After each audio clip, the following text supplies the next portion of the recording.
ጌታችን መድኃኒታችን ኢየሱስ ክርስቶስ በዛሬው ዕለት ነበር ስለ ሰው ልጆች መዳን በርካታ ስቃይን የተቀበለው። ለዚያም ነው በመጽሐፍ ቅዱስ በእርሱ ቁስል እኛ ተፈወስን ሲል የሚያስረዳው። ዛሬ በዓለም የምንገኝ ሁላችን በደሙ ተገዝተናል፣ የራሳችንም አይደለንም። በዛሬው ቪዲዮ ታዲያ የጌታችን ሕማም፣ የይሁዳን ቀመር ብሎም የቴዲ አፍሮን የመጨረሻውን የንስሐ ጉዞ በዝርዝር እንመለከታለን። እንኳን በሰላም ያገናኘን።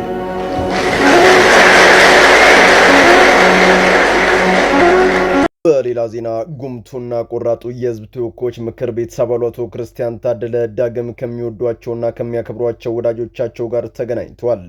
በዚህም በንግግራቸው ብዙሃኑን ያስለቀሰ ንግግርን ያደርጉ ሲሆን ክርስቲያን ተፈተው ወይንስ የት ሆነው ይህንን መልእክት ያስተላለፉት መረጃዎችን ሰጣችኋለሁ። ከምን በኋላ ግን ማሸጋገር ደግሞ ይጠይቃል። የኢትዮጵያ አብዛኛዎቹ የግዕዝ መጻሕፍት የተተረጎሙት ከአረበኛ ነው። በዚህ ምክንያት የአረበኛ ተጽዕኖ አለባቸው። እኔ እንደው ብንችል ምሁር የተባልን ሰዎች ጥርግ ብለን ብንጠፋለት ከዚህ ህዝብ። በመጨረሻም ዲያቆን ዳንኤል ክብረት እኔ ነኝ ይሁዳ ሲል ያጋሩት መልእክት ብዙዎችን ያነጋገረ ሲሆን በዚህም በአሁኑ ሰዓት በከፍተኛ ጭንቀትና ጸጸት ውስጥ ተዘፍቀው የድረሱልኝ ጥሪ ማሰማታቸውን ቀጥሏል። ዲያቆን ዳንኤል ምን ገጠማቸው? ለምንስ ተጸጸቱ? በዝርዝር የምንቃኝ ይሆናል። ሰላም በመላው ዓለም ላይ የምትገኙ ውድ ቤተሰቦቼ እንዴት ናችሁልኝ? እኔ ደህና ነኝ። ቸሩ መድኃኔዓለም የተመሰገነ ይሁን። በዛሬው ቆይታችን እጅግ በጣም ቁም ነገር አዘል ቪዲዮዎችን ይዤላችሁ መጥቻለሁ። ከእናንተ የሚጠበቀው እንደተለመደው ቪዲዮ ላይክ እና ሼር ማድረጋችሁን አትርሱ። እዳይ ወደ ዕለቱ ቪዲዮ።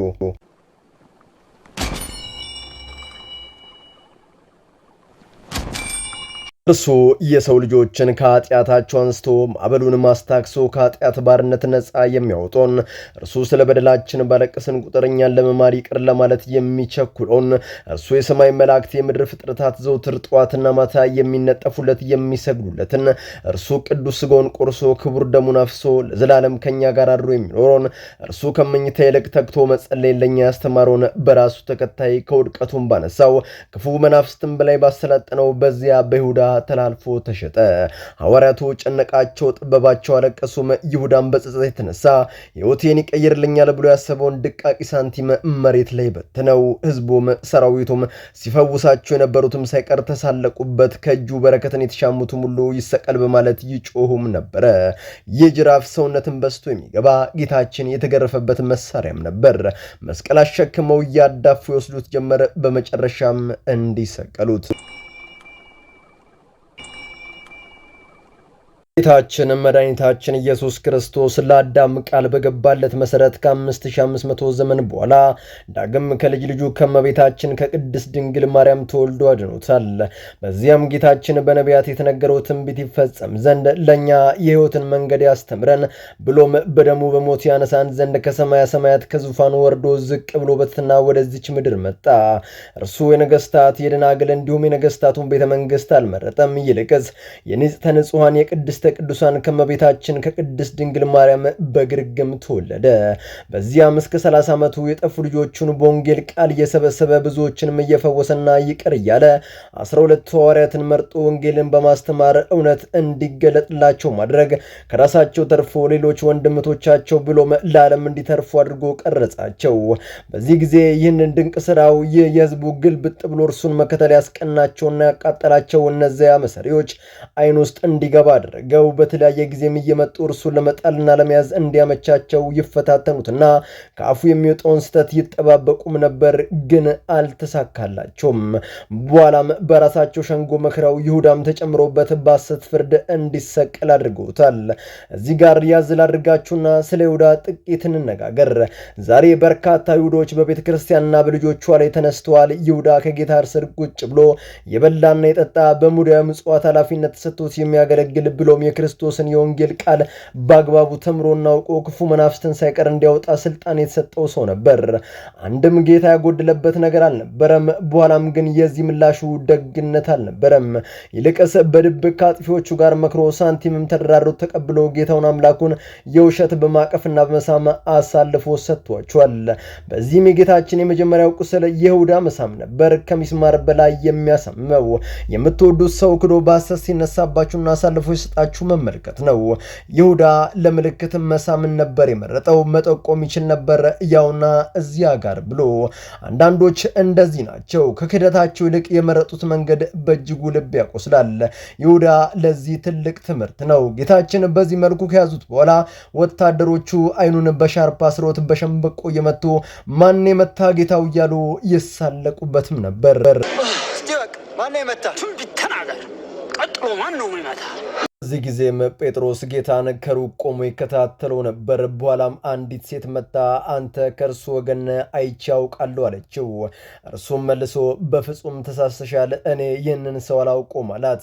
በኋላም ዶሮ 3 ጊዜ ጮኸ። ጴጥሮስም የአምላኩ ቃል ትዝ አለው። በሩጫም ወደ አንድ ወና ቤት መግባት ስቅስቅ ብሎ ማልቀስ ጌታውን አምላኩን ይቅር እንዲለውና እንዲምረው ተማጸነ። ከዚህ በኋላ ነበር በንጋት ጌታ ወደ ጲላጦስ አምርቶ በኋላም ወደ ሌላ አውራጃ መሪ ወዲና ወዲህ ያንገላቱ ሲያመላልሱት የነበረው። በኋላም ጲላጦስ ጠየቀ፣ ምን እንዳደርግላችሁ ትወዳላችሁ አላቸው ለሕዝቡና ለአይሁድ አለቆች። ሕዝቡም በአንድ ላይ ስቀለው ስቀለው እያሉ መጮህ ጀመሩ። እርሱም መልሶ እኔ በዚህ ሰው ላይ ምንም ጥፋት አላገኘሁበትም፣ ገርፌ ልልቀቅላችሁ ማለት 6666 ጊዜ በዚያ አጥንትና ስጋን በሚለየው ጅራፍ እሾህ የሚመስል ብረት ለበስ ጅራፍ እየተቀያየሩ እጃቸው እስኪዝል በጭካኔ ገረፉት። በዚህ ጊዜ ጲላጦስ አንድ መላን ዘየደ። ሁሌም በበዓላት ወቅት በእስረኞች አንዱን የመፍታት ልማድ ስለነበረው ማንን ልፍታላችሁ ብሎ ጠየቀ። የአይሁድ አለቆችና ሕዝቡም ወንበዴውን ሕዝቡን ለበርካታ ዓመታት ሲያስልቅ ሲያሳዝን የነበረውን ጨካኙን በርባንን እንዲፈታላቸውና ክርስቶስን እንዲሰቅለው አበክረው ተማጸኑት። እኛ በርባንን ፈተህልን፣ ይህን ሰው ግን አስወግደው። ጲላጦስም እጁን በውሃ ጣጥቦ ከሰው ደም እጅ የለበትም፣ ደሙ በእናንተ ነው ሲል እንደ ፍቃዳችሁን ሲል አሳልፎ ሰጣቸው። እነርሱ ምርጥ መስቀል አሸክመው እየወገሩና እያዳፉ ወደ ቀራንዮ ወሰዱት። የሰማይ ስባር የሚያህል ታላላቅ ችንካሮችም ቸነከሩት። አያችሁ፣ ዓለም እንዲህ ናት። ያልበደለውን ንጹሕን እያሳደደች ትሰቅልና ሌቦችን፣ ዘራፊዎችን በነፃነት እንዲኖሩ ትፈቅዳለች። በኋላም ጌታችን ሲሰቀል ፀሐይ የጌታዋን እርቃን ለማሳየት ደም ለብሳለች። ሕዝቡም ተደናግጠው እግሬ አውጭኝ ማለቱን ቀጠሉ። በመጨረሻም ከጌታ በግራና በቀኝ የተሰቀሉት ወንበዴዎች ተራ በተራ እያጣጣሩ ይህንን ተናገሩ። በግራ ያለውም እንዲህ አለ፣ ጌታ ሆይ እውነት አንተ አምላክ ሆንክ ራስን አድና እኛንም አድነን አለው። በቀኝ የተሰቀለውም ቀበል አደረገና አንተ ስለምን ጌታን እንዲህ ትለዋለህ? እኛስ በበደላችን በኃጢአታችን ተሰቀልን፣ እርሱ ግን ያለበደሉ አባት ሆይ በመንግስት ታስበኝ ሲል በቀኝ የተሰቀለ ወንበዴ ጌታን ተማጸነው። አምላክም ከሁሉ ቀድመ ዛሬ በገነት ከኔ ጋር ትሆናለህ ሲል ቃሉን ሰጠው። እዚህ ጋር የምንማረው ምንም በኃጢአት የተጨማለቀን ቢሆንም ጌታ በመጨረሻው ሰዓትም ቢሆን ንስሐ ከገባና ከተመለስን እንደሚምረን ነው። ታዲያ እዚህ ጋር ልብ በሉልኝ። ጴጥሮስም ይሁዳም ጥፋትን አጥፍተዋል፣ መጽሐፍም የኃጢአት ትንሽ ትልቅ የሌል እንደሌለው ያስረዳል። ጴጥሮስ አልቅሶ የእግዚአብሔርን ምሕረት ሲማጸን ይሁዳ ባደረገው ነገር በእጅጉ ተስቶ ራሱን ሊያጠፋ ችሏል። ዛሬም ነገም ወደፊትም የፍጥረታት ሁሉ ጌታ ቅዱስ እግዚአብሔር ሁላችንንም ለንስሐ ያብቃን የመጨረሻው መልእክቴ ነው። የሾህ አክሊል ደፍቶ ስለኔ ሲሰዋ በደሙ ሊያጸድቀኝ ገነትና ሲኦል ቆሞ አየኋቸው በግራና በቀኝ። ተወዳጁ ድምፃዊ ቴዲ አፍሮ ኢትዮሪካ የሚለው ስራው የመጨረሻው እንደሆነ ባሳወቀበት በዚያ ምሽት ላይ ይህንን ኃይል ያለው መንፈሳዊ ቃል በአደባባይ ተናግሮ ፈጣሪ አምላክ በቀኝ በኩል እንደተሰቀለ ወንበዴ ለንስሐ እንዲያበቃኝ ጸልዩልኝ ሲል ይህንን ንግግር አድረገ። ተከታትለን እንመለስ። የቀኙ ሌባ ግን ጌታውን ያወቀ ለብዙ ዓመት ሰርቆ አንድ ያምኖ ጸደቀ። እንዴት ያለ ዕድል ነው! ወደኋላ ኖሮ ቢሰርቁም አይገኝ። ምን ነው የዛን ጊዜ በቀኝ በኩል ያለው ሌባውን ባረገኝ። እዚህም ንግግሩ ቴዲ በጌታ በቀኝ በኩል የተሰቀለውን ለንስሐና ለጽድቅ የተነሳሳ ልብ ያለውን ወንበዴ ምን አለ እሱም ባድርገኝ ሲል የጌታን መሐሪነትና ይቅርባይነት ወሰን እንደሌለው ማስረዳት አምላክ ለንስሐ ያብቃን ሲል ንግግሩን ቋጭቷል። አብዛኛዎቹ የግዕዝ መጽሐፍት የተተረጎሙት ከአረበኛ ነው። በዚህ ምክንያት የአረበኛ ተጽዕኖ አለባቸው። ዳንኤል ክስረት ታሪክን በማደፍረስ ክርስትናና ጨረቃን ግዕዝና የአረብኛ ቋንቋን እያገለባበጠ ሲናገር ማድመጥ የዚህን ሰው የቁልቁለት ጉዞ በግልጽ የሚያመላክት ነው። ዳንኤል ክስረትና ይሁዳን የሚያመሳስላቸው አንድ ነገር አለ፣ እርሱም ምግባራቸው ነው። ይሁዳ ከጌታ እግር ስር ተቀምጦ በልቶና ጥቶ እንዲሁም ተምሮ ለትልቅ ደረጃ ቢደርስም በኋላ ግን ምድራዊ ድቃቂ ሳንቲም በልጦበት ጌታውን በ30 ዲናር አሳልፎ ሊሸጥ ችሏል። በተመሳሳይ ዳንኤል ክስረትም በቤተ ክርስቲያን ደጅ በልቶና አጥቶ እንዲሁም ተምሮባት ላቅ ያለ ደረጃ ብታደርሰውም እርሱ ግን ለምድራዊ ሹመትና ስልጣን ሲል አሳልፎ ለአሕዛብ ሰጥቷታል። ለዚያም ነው ዛሬ ኦርቶዶክሳውያን ክርስቲያኖች ያላግባው በየአብራጃው ሲቀሉ ብሎም ሲፈናቀሉ እጁ ያለበት ይመስል በዝምታ መቆየትን ምርጫ ያደረገው። ዳንኤል ክስረት ለቤተ ክርስቲያኗ ጠበቃና ጋሻ ሆኖ ይታያሉ ተብሎ ሲጠበቅ፣ በተቃራኒው እንደ ታሪክ ጠላት ሆኖ በሄዱበት ባቀኑበት የተፋለሰ ነገርን በመዘላበድ ዝቅ ሊያደርጓት ሲሞክሩ መመልከት እጅግ በጣም ልብን ይሰብራል። ለዚያም ነው በአንድ ወቅት አህመድ ግራኝ ቤተ ክርስቲያንን አላጠፋትም እንደውም ጠቀማት ሲል እንደዘላበደው ተከታትለን እንመለስ። ግራኝ አህመድ ኢትዮጵያዊ ነው። ደብረ ሊባኖስ እንዲጠፋ ያደረገው ግን እሱ አይደለም። እሱ ደብረ ሊባኖስን ተውት ብሎ ነበር። ዳንኤል ክስረት ምንም ይህንን ቢናገሩም እውነታው ግን ሳይገባቸው ቀርቶ አይደለም። ይህም ለቤተ ክርስቲያን ብሎም ለታሪክ ያላቸውን እምነት በታላቁ ያጎደለ እንዲሁም እንዳይታመኑ ያደረጋቸው ንግግር ነው። በዚህም ታዲያ የተጸጸቱትና ውስጣቸው የተረበሸው ዳንኤል ክስረት መጨረሻቸው የይሁዳን ይመስል ተስፋ በቆረጠና በተነደደ ስሜት ውስጥ ነው እንዲህ ሲሉ ተደመጡ።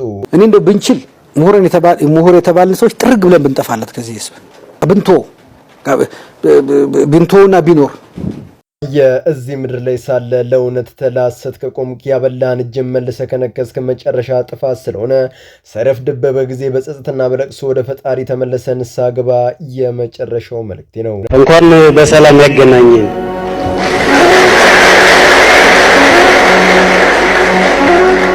ይህ ድምፅ የጀግናው የቋሪቲው ተወላጅ ለእውነትና ለሐቅ መቆም ወዳደር ጥቅመኛ ባለስልጣናቱን የሚያብረከርከው የህዝብ ተወካዮች ምክር ቤት አባሉ የአቶ ክርስቲያን ታደለ አስደሳች ንግግር ነው። ክርስቲያን ያለበደሉና ጥፋቱ በሐሰት ታፔላ ዘብጥያ ከወረደ እነሆ ዓመታቶችን አስቆጠረ። የታሰረበት ምክንያት ምን እንደሆነም በውል የታወቀ ነገር የለም። ታዲያ ይህን ተከትሎም በትላንትናው ዕለት በርካታ ቁጥር ያለው ህዝብ ወደ ታሰረበት ስፍራ ማቅናት ያብን አመራሮችንም በማካተት ከፍርድ ቤት ፍቃድ ጠይቀው ማግኘት ወደ ታሰረበት ቦታም እንዲህ በገፍ ተሰብስበው ከክርስቲያን ጎን መቆማቸውን ያስመሰክሩበት ታሪካዊ ቀንም ነበር። በዚህም ክርስቲያን እንባ የተናነቀው እዚያ ሊያዩትን የመጡትን አመስግኖ እንዲህ ሲል ተደመጠ። እንኳን በሰላም ያገናኘን። አውቃለሁኝ ይህ ቀን እንደሚመጣ እኔን ያልረሳችሁ ከጎኔም ያልተለያችሁ ቃላቶች የለኝም፣ አክባሪያችሁ ነኝ። እመኑኝ ነገ ፀሐይ ትወጣለች፣ እንደ ጨለመም አይቀርም። ለእውነት በመቆሜ ህዝብ በማበለቴ ደስ ያልተሰኙ ጊዜ ሰጣቸው ቅሎች ምንም ሊሰብሩኝ ሊያጠፉኝ ቀን ከሌት ቢጥሩም ይኸው በእግዚአብሔር ቸርነትና ምሕረት እንዲሁም ጠባቂነት ዛሬ እንደርሻለሁ። ጊዜው ሲደርስ እስራኤልን ከግብፅ ባርነት ነፃ ያወጣ አምላክ ኢትዮጵያና ህዝቦቿን ዳግም ከአሳሪ ከነጣቂ ነፃ ያወጧታል። እመኑኝ ሲል ታዳሚውን በተስፋ ሞልቷል። ፍትህ ለክርስቲያን ታደለ እያልኩ እኔ ከወዲሁ ሰናበታችኋለሁ። በመላው ዓለም ላይ የምትገኙ ቤተሰቦቼ ለዛሬ እናንተን ያስተምራሉ፣ ይጠቅማሉ፣ መረጃ ምናሉ ብዬ ያሰብኳቸው ቪዲዮዎች በዚህ መልኩ አቀረብኩላችሁ። በቀጣይ በሌሎች አስተማሪ ቪዲዮዎች እንገናኛለን። ለዚህ ቻናል አዲስ ከሆናችሁ ምን ይጠብቃችሁ ነው? መለስ ያላችሁ ሰብስክራይብ፣ ላይክ፣ ሼር ማድረጋችሁን አትርሱ። ባላችሁበት ሁሉ ኩሴነካችሁ በሰላም በቸር በጤና ቆዩልኝ። ይመቻችሁ።